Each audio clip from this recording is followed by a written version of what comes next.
is equal to, we are representing it by dN by dt. Now n is representing number of nuclei present at any instant, so we can write dN by dt is proportional to n. Now when we remove this proportionality, we can rewrite the equation and we can write it as dN by dt is equal to minus lambda n. Now here lambda, that is the constant of proportionality, is simply referred as disintegration constant. Now here the negative sign indicates that the population of a radioactive substance is decreasing with time. So this is the final differential equation representing the phenomenon of radioactivity, that is dN by dt, which is representing rate of disintegration or rate of decay. dN by dt is equal to minus lambda n, where lambda is disintegration constant or decay constant. Now to attempt the solution of this differential equation, we need to know the initial condition.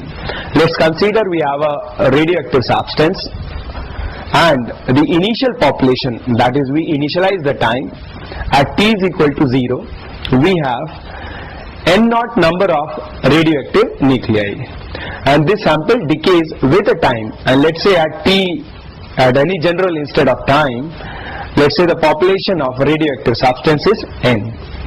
Now we integrate this differential equation with an appropriate limit to get the nuclei of radioactive substance as a function of time. So we can just rearrange this differential equation and we can write dN over n is equal to minus lambda dt.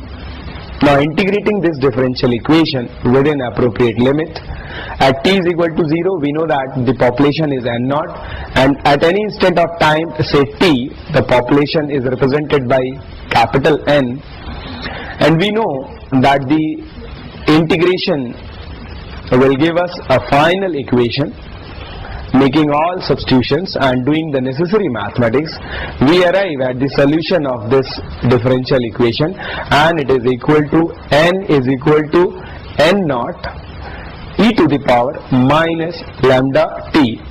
So students, we find that the number of radioactive nuclei left at any instant of time is an exponential function of time. We are supposed to remember this equation. We will be using this equation in numerical problems. So students, please go through this equation very carefully, understanding each and every term, and more important is the definition, because in numerical problems many times we will be changing the initial condition.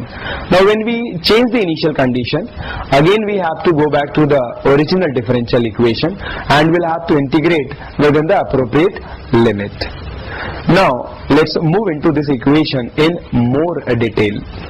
Now let's see how the population of radioactive nuclei varies with time. Now if we plot a graph between number of nuclei left at any instant of time with a time, taking number of nuclei left at any instant of time along y-axis and time along x-axis, the graph will be as shown on the screen.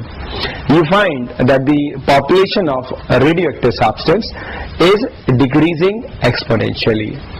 Initially we find the population decreases very fast and later on it slows down. So this graph and the mathematical representation we must remember, because it will be the base for solving numerical problem. Okay.